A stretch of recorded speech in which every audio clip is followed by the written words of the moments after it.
going on, guys? Several months ago, the people assembled in this room gathered together to foretell the future. I'm talking about predicting the summer box office. We were all wrong, but we're gonna find out who was the least wrong and talk about the summer numbers and the movies, what we liked, what we didn't like, surprises, hits, misses, all that crap. Let's see who's with us today. First, you know her from Clever Movies, you know her, you love her, Erin Robinson. And I'm the reigning champion. You are. Somebody might dethrone me today. Also here, she is the chief film critic of the LA Weekly, Amy Nicholson.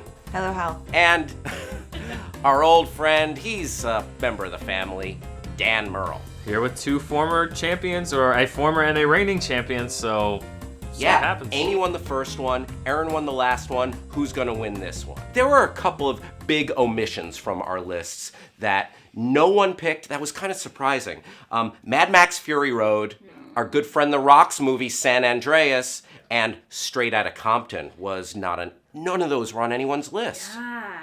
Well, we took so much grief, like in the comments. We was like, "How can you not put Fury Road on your list?" And I mean, we all said it. We were wanted to see it. We expected to see it. I think what none of us anticipated was how good that movie was going to be. It looked great, but it was so it exceeded everyone's expectations. Yep. I actually thought it was going to be as good as it was. My only concern was the marketing. They didn't have a lot of marketing going in. I thought that not a lot of people would go and see it, but I really wanted it on my top 10. I regret not putting it on there now. Well, I feel like every summer there's a big tentpole movie that all of the critics love and give rave reviews to, and nobody goes to go see it. And that just felt like the one. It felt like it was going to collapse. And now I feel guilty for doomsaying it before even giving it a chance. A movie like that, and also I was really looking forward to Straight Outta Compton, but I think we were going with our heads too much and not with our hearts enough, and that was one situation. Straight Outta Compton wasn't on my radar for the top 10. Yeah. Wasn't even. I never even considered it to be in the top 10. It didn't even occur to me how much free promotion they would get from Dre and Cube going out and talking to everyone. San Andreas surprises me. I didn't see anything that distinguished it from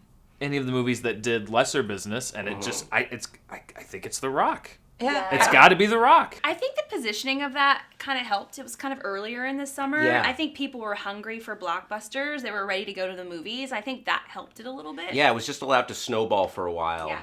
Avengers Age of Ultron, we all had it at number 1. It wasn't. It was number 2. Made less than the first Avengers. Jurassic World, number 1. Nobody saw that coming. What did we miss? You know, it was a gamble. You have Jurassic World coming out and Terminator. You would have thought those films would do about the same. They're both resurrecting old franchises. One of them kills it, the other one collapses. And I mean, in quality-wise, I think they're about the same, too. Really? Oh, wow. Fighting words? I'm no fan of Jurassic World, but Terminator Genesis was the worst movie I've seen this year. So I mean, Worse than Fantastic Four? Yes. Really? Yeah, I think that for me, Genesis was worse than Fantastic Four. Wow. Okay. Get out of here. I have like visceral expressions when I think about Fantastic Four. It's awful. I want to see the movie about the making of that movie because Yeah. you know I've watched the first hour and 20 minutes of it, and I was like, I don't like what Josh Trank is doing, but it's an interesting take on it. And then there's a literal demarcation line where you can see the studio took over, and then just became superhero movie. Slapdash finish. I almost would have wanted to see the rest of Josh Trank's failure than that slapdash studio ending. Josh Trank is going to be locked up like Howard Hughes in some basement somewhere just editing his version. Ted 2. Ooh, that was on my list. Yeah, I couldn't get over the visual of like the teddy bear with the scene with the sperm. I was just like, too much. That's a shame. I really like him. I liked Ted too. I liked A Million Ways to Die in the West, and I'll just stay in my little bubble liking him and hoping he gets to make more movies. So as I mentioned earlier, Age of Ultron did worse than Avengers. Ant-Man, it made the top 10, but it was no Guardians. Are we having some superhero fatigue? Are we having some Marvel fatigue? I think there's a little bit of Marvel fatigue. I think word of mouth is so powerful right now with superhero movies. And I liked Ant-Man a lot. I had a lot of fun watching it. Yeah. But there wasn't too much to rave about when I left. It wasn't special. It didn't feel like something I would tell people, you have to see this movie. So I think that word of mouth might have hurt that a little bit. I actually enjoyed Ant-Man more than Ultron. I liked Ant-Man more than any other Marvel film. Because to me, the problem with Avengers Age of Ultron and with almost every other big movie we saw this year is it always ends the same with them saying, we're going to destroy the world in the next 20 minutes and less. And Yeah. they're never going to destroy the world, so who cares? Yeah. So I think that the stakes have gotten too big, and that's why I loved Ant-Man. It was small and it was perfect. Oh, perfect. Female-driven movies. So Pitch Perfect was in the top 10. Numbers 11 and 12 were Spy and Trainwreck. How do we feel about some of the female-driven films this summer? I feel like the female audience didn't have a lot of options this summer, and I think comedies are always wonderful for female audiences. I didn't like Pitch Perfect 1, but I loved Pitch Perfect 2. I thought it brought it to a whole different level. I thought it was even funnier than the first, and it just goes to show that women want to be satiated at the box office too. Well, I thought one of the weirdest opening showdowns of the entire summer was when Mad Max and Pitch Perfect 2 opened against each other, and all of a sudden Pitch Perfect 2 was the big evil giant that was going to take money out of the hands of Mad Max. I mean, the argument might be made because it was a sequel, and people say, reboots and sequels, put those kind of in a class, like the name recognition of the franchise. That's true. Yeah. Sort of like Mad Max?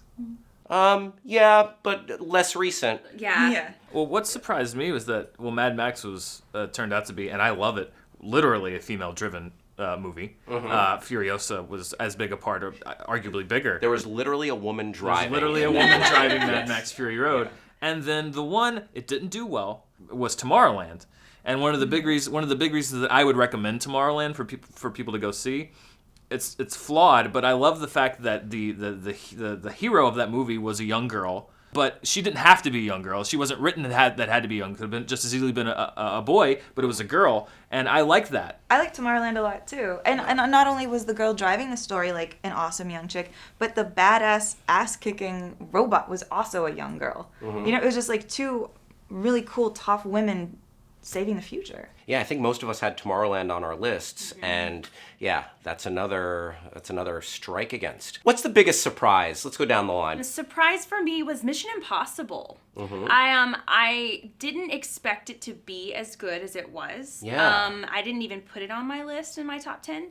But it ended up being one of my favorite movies, I think maybe of the year. For me, my surprise was Vacation. Okay. Because that movie got the worst reviews, some of the worst reviews of the summer, and I went and saw it at the drive-in and had the absolute best time. And it wasn't just me. Like, a lot of times I feel like I'm alone and nobody else thinks what I think is funny, like Seth MacFarlane.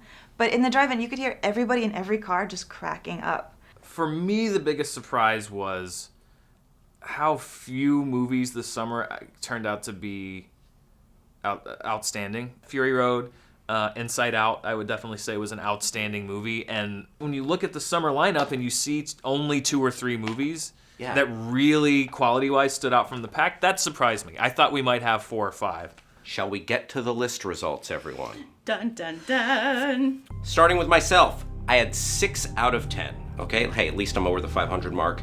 My misses, I had Terminator Genesis, Tomorrowland, Ted 2, and Pixels. Oh. I just thought, how could it be so terrible with Peter Dinklage in it? I thought the video game factor would help it.